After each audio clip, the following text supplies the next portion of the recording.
안녕하세요. 김성길 목사와 함께하는 GTS 말씀 묵상 시간입니다. 오늘은 다섯째 주간 3일차의 말씀을 묵상하도록 하겠습니다. 3일차는 숨겨진 비밀 찾기가 되겠습니다. 말씀 속에는 이렇게 나타나 있는 여러 가지 그런 내용들도 있지만 또 그 속에는 왜 그렇게 돼야 되는지 또 여러 가지 그런 담겨져 있는 또 깊이 뿌리 내려 있는 그런 보물들도 있습니다. 그래서 이런 부분들을 하나씩 이렇게 생각하고 찾아가면서 발견하게 되고 깨닫게 될 때 그 속에서 참 기쁨도 또 영감도 은혜도 풍성해지게 되는 것입니다. 오늘은 이유, 원인, 그래서 좀 질문들을 가지고 이제 찾았다 보면은 이게 처음에는 조금 어려움을 느낄 수도 있지만 계속 이렇게 반복해서 훈련하시면 우리의 생활 속에서도 좀 더 사물들을 깊이 들여다보고 분석하고 할 수 있는 그런 능력들이 커지게 될 것입니다. 자, 오늘 마태복음 3장 1절로 12절 오늘도 두 번 본문을 읽으시고 이 속에 숨겨져 있는 비밀, 보물들을 많이 찾아볼 수 있기 바랍니다. 그때의 세례 요한이 이르러 유대 광야에서 전파하여 말하되 회개하라 천국이 가까이 왔느니라 하였으니 그는 선지자 이사야를 통하여 말씀하신 자라. 일러스되 광야에 외치는 자의 소리가 있어 이르되 너희는 주의 길을 준비하라 그가 오실 길을 곧게 하라 하였느니라. 이 요한은 낙타 털옷을 입고 허리에 가죽띠를 띠고 음식은 메뚜기와 석청이었더라. 이때에 예루살렘과 온 유대와 요단강 사방에서 다 그에게 나와 자기들의 죄를 자복하고 요단강에서 그에게 세례를 받더니 요한이 많은 바리새인들과 사두개인들이 세례 베푸는 대로 오는 것을 보고 이르되 독사의 자식들아 누가 너희를 가르쳐 임박한 진노를 피하라 하더냐. 그러므로 회개에 합당한 열매를 맺고 속으로 아브라함이 우리 조상이라고 생각하지 말라. 내가 너희에게 이르노니 하나님이 능히 이 돌들로도 아브라함의 자손이 되게 하시리라. 이미 도끼가 나무 뿌리에 놓였으니 좋은 열매를 맺지 아니하는 나무마다 찍혀 불에 던져지리라. 나는 너희로 회개하기 위하여 물로 세례를 베풀거니와 내 뒤에 오시는 이는 나보다 능력이 많으시니 나는 그의 신을 들기도 감당하지 못하겠노라. 그는 성령과 불로 너희에게 세례를 베푸실 것이요 손에 키를 들고 자기의 타작마당을 정하게 하사 알곡은 모아 곳간에 들이고 쭉정이는 꺼지지 않는 불에 태우시리라. 아멘. 한번 더 보겠습니다. 그때에 세례 요한이 이르러 유대 광야에서 전파하여 말하되 회개하라 천국이 가까이 왔느니라 하였으니 그는 선지자 이사야를 통하여 말씀하신 자라. 일러스되 광야에 외치는 자의 소리가 있어 이르되 너희는 주의 길을 준비하라 그가 오실 길을 곧게 하라 하였느니라. 이 요한은 낙타 털옷을 입고 허리에 가죽띠를 띠고 음식은 메뚜기와 석청이었더라.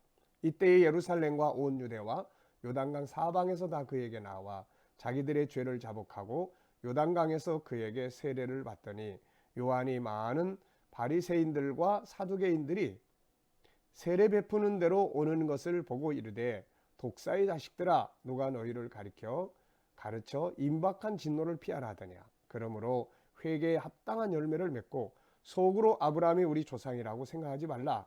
내가 너희에게 이르노니 하나님이 능히 이 돌들로도 아브라함의 자손이 되게 하시리라. 이미 도끼가 나무 뿌리에 놓였으니 좋은 열매를 맺지 아니하는 나무마다 찍혀 불에 던져지리라.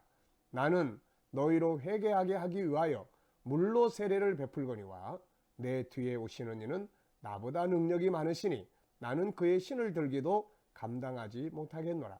그는 성령과 불로 너희에게 세례를 베푸실 것이요 손에 키를 들고 자기의 타작마당을 정하게 하사 알곡은 모아 곳간에 들이고 죽정이는 꺼지지 않는 불에 태우시리라.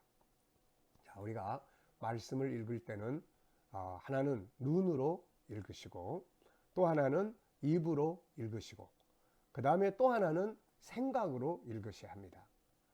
생각을 가지고 읽으면 하나하나가 생각 속에 사진처럼 이렇게 찍혀져서 기억하기 아주 좋습니다. 그래서 눈으로만 보지 말고 또 입으로만 읽지 말고 생각으로 함께 보는 훈련을 해보시기 바랍니다.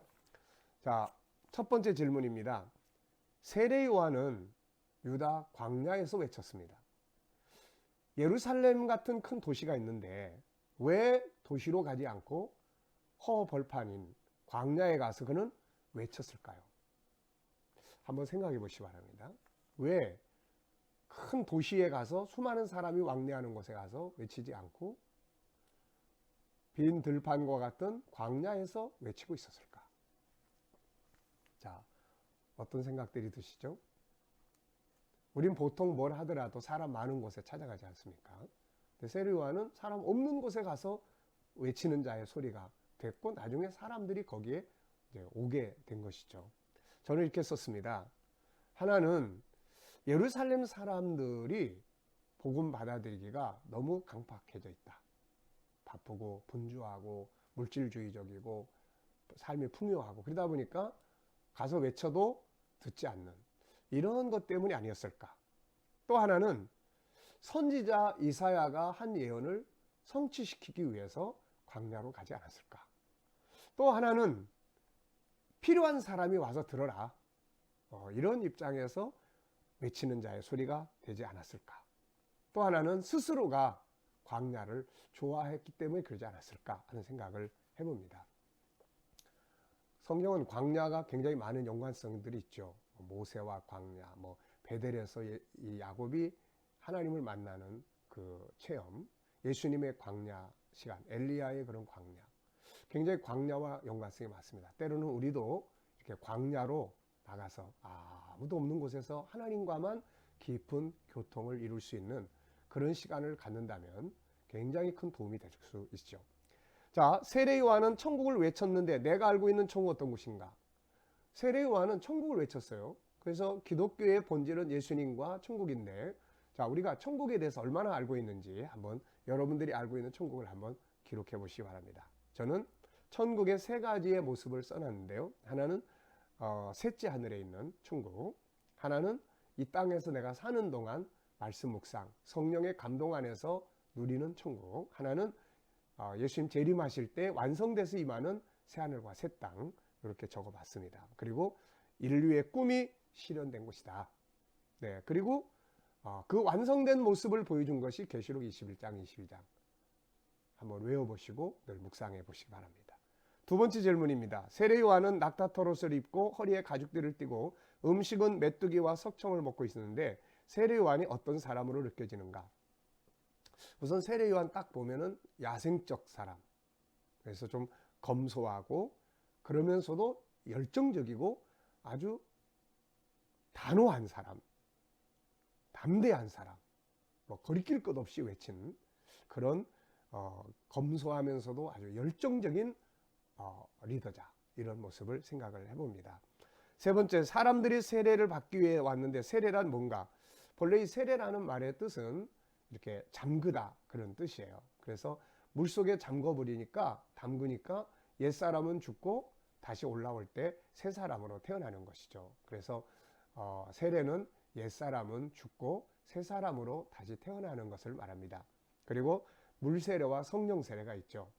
오늘 세례와는 여기서 나는 물로 세례 주지만 내 뒤에 오시는 분은 성령과 불로 세례를 줄 거다, 이런 말씀을 했어요. 그래서 하나는 물세례, 이건 내가 예수를 믿는 사람입니다 라고 사람들에게 확증을 고백하고 확증받는 그런 이제 확증하는 세례고, 정말 우리의 구원을 위해서는 내 심령 속에 성령으로 세례받는 일이 이루어져야 되죠.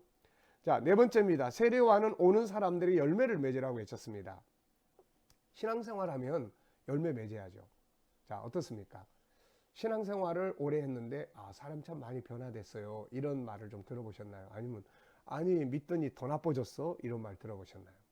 자, 우리가 열매 맺으라고 할 때 몇 가지 이렇게 생각을 해보면, 하나는 구원의 열매, 구원의 확신을 갖고 사는 거. 하나는 소망의 열매죠. 늘 천국 소망하고 사는 거. 세 번째는 예수님이 주신 사명의 열매, 전도의 열매죠. 네 번째는 봉사와 헌신의 열매. 그 다음에는 변화의 열매죠. 매일매일 인격의 변화, 언어의 변화, 성품의 변화, 그래서 인간관계의 변화, 이런 것들이 이제 우리가 맺어야 될 변화의 열매들입니다. 좋은 열매를 맺지 못하는 나무는 찍혀서 불에 던져진다고 하는데, 불은 뭘까? 네, 불은 당연히 지옥불이죠. 불 속에 들어간다면 어떤 느낌을 받게 될까? 성경은 지옥불에 대해서 많이 이야기를 해요. 그래서 지옥불은 뜨겁죠. 우리가 누가복음 16장에 보면은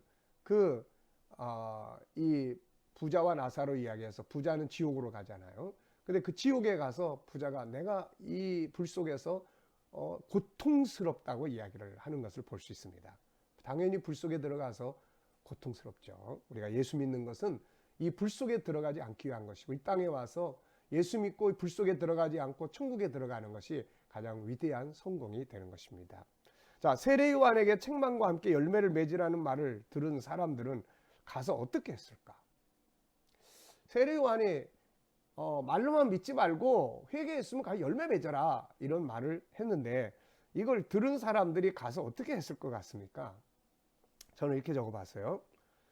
맞아, 가서 그대로 살아야지. 그리고 순종을 해서 삶을 바꾼 사람들이 있었을 것 같고, 또 그 자리에서는 분명히 그렇게 들었지만 떠나면서 바쁘게 살다 보니까 다 잊어버리고 사는 사람도 있었을 것 같고, 또 속으로 비웃으면서 자기나 잘하지, 이런 사람도 있었을 것 같고, 또 하나는 저놈 때문에 우리가 힘들어, 그래서 저놈 죽이자, 저놈 때문에 너무 우리가 다른 사람들에게 눈치 보여, 그래서 핍박하려고 하는 사람들도 생기지 않았을까 하는 생각을 듣습니다.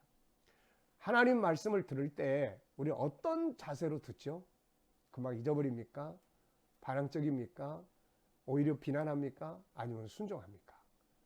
똑같은 말씀을 듣지만 어떻게 받아들이냐에 따라서 말씀은 놀라운 역사를 만들어내죠. 세례 요한이 이 시대에 살면서 외쳤다면 무슨 말을 외쳤을까? 우리가 사는 이 세상, 이 시대, 이 사회를 보면서 세례 요한이 만약에 이 자리에 서서 시청 앞에서 외친다면, 광화문에서 외친다면 무슨 말을 했을까요? 아마 회개하라, 이 독사의 자식들아, 이런 말 하지 않았을까 싶습니다. 그만큼 세상이 폐역하고 방탕해 가기 때문이죠. 내가 세례 요한이라면 이 시대를 향해 뭘 외치고 싶은가? 저 같은 경우는 열심을 좀 내라. 사람들의 신앙이 세상의 물질 문명 때문에 자꾸 약해지니까 여러분 좀 열심을 내시기 바랍니다. 맨날 외치고 싶은 게 그런 이야기예요. 그리고 역시 우리 열매 맺읍시다. 변화해 갑시다. 변화. 말로만이 아니라, 이런 이야기를 또 하고 있고 또 하고 싶습니다. 자, 세례 요한은 자기 뒤에 오실 분을 증거했는데 왜 자기 이름을 나타내지 않고 뒤에 오는 이분을 증거했을까? 나는 이런 사람입니다. 보통 우리는 자기를 많이 증거하잖아요. 근데 세례 요한은 자기를 말하지 않고 뒤에 오는 분을 증거를 했어요. 왜 그랬을까요? 저는 이렇게 적어봤습니다. 세례 요한은 자기 주제를 알고 있었다. 자기가 누군지. 나는 메시아가 아니고 메시아가 오는 길을 준비하는 사람. 자기가 자기의 어떤 역할을 정확하게 아는 사람이었죠. 이게 참 중요합니다. 자기의 위치, 자기의 역할이 뭔지를 정확하게 아는 사람이었죠. 그래서 자기가 할 일은 뒤에 오는 분의 행세를 하는 게 아니라 그분을 준비하는 길이었죠. 또 예수님이 누군지를 알고 있었어요. 이분은. 그래서 예수 그리스도만이 증거되어져야 사람들이 이분을 통해서만 구원받을 수 있다. 그래서 이분을 증거했다고 봅니다.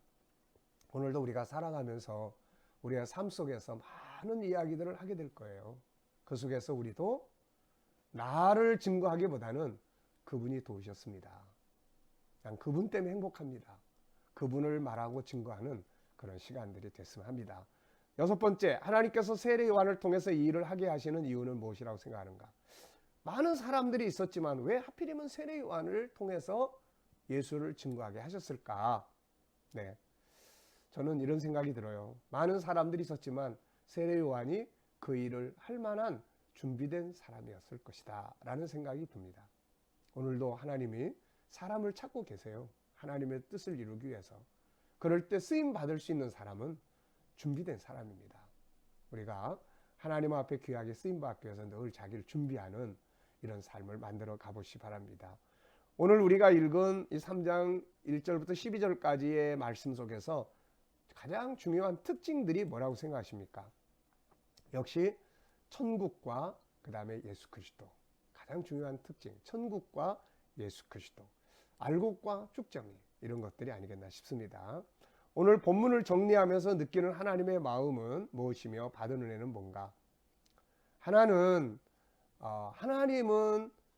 우리 세상의 모든 사람들이 천국을 알고 예수님을 알기를 원하신다. 그래서 세례 요한을 보내서 그 일을 하게 하셨다라는 생각이 들고요. 또 받은 은혜는 이 세례 요한의 막힘없이 외치는 이 멋진 열정. 오늘 이것이 큰 은혜가 되는 것 같습니다. 자, 질문 2개 이상 만들어 보기인데요. 첫째, 저는 바리새인과 사두개인들은 왜 그곳에 왔을까? 와가지고 욕을 실컷 먹었는데 왜 그 자리에 왔을까? 여러 가지 이유가 있었으리라 봅니다. 또 사람들은 왜 그곳에 와서 세례 요한에게 죄를 자복하고 세례를 받았을까? 두 종류의 사람이 왔는데 서로 다른 생각들이 아마 있었으리라 봅니다. 한쪽은 갈급한 마음, 한쪽은 저놈 누구야? 이런 마음. 자, 오늘 우리는 어떤 마음으로 하나님 앞에, 말씀 앞에, 성전에 나가는지 우리가 좀 생각을 해봐야 될 것 같습니다. 자, 오늘도 이 말씀을 중심으로 우리가 함께 기도하고 오늘의 말씀 묵상 시간을 마치도록 하겠습니다. 하나님 아버지, 감사합니다. 세례 요한의 열정과 그의 검소한 모습들, 그러면서도 천국과 예수 그리스도 오직 복음만을 나타내는 이 훌륭한 모습, 오늘도 우리가 잘 배우고 우리도 그렇게 살게 하여 주시옵소서. 아버지, 오늘도 우리 자식들, 자녀들, 또 우리 친척들, 이웃들 중에 안 믿는 사람들 주께로 다 돌아오도록 은혜 베풀어 주시고, 이 나라와 민족 하나님 은혜 베풀어 주셔서 지도자들이 바른 길로 걸어가게 하여 주시고, 특별히 지금 전염병으로 인해서 온 나라가 걱정 속에 있습니다. 하나님, 이 땅에서 모든 이런 온역의 질병들이 다 떠나가게 하여 주시고, 또 중국 땅에서도 이 환란을 겪고 있는 그 나라와 그 백성들 하나님 불쌍히 여기셔서 속히 모든 질병이 잠재워지게 하셔서 평안한 가운데 다시 회복되어 가게 하여 주옵소서. 북한 땅에 있는 교회들과 성도들 참 믿음 잘 지키도록 은혜 베풀어 주시고, 또 세계 곳곳에 흩어져 있는 선교사님들에게 하나님의 큰 은혜와 평강이 함께하여 주시옵소서. 감사합니다. 오늘도 말씀 묵상과 함께 하루를 살아가는 모든 성도들 속에 주님 함께 하시고 역사해 주시옵소서. 저희들의 머리털 하나 상하지 않도록 지켜주시고 인도해 주시옵소서. 감사합니다. 예수님의 이름으로 기도드리옵나이다. 아멘.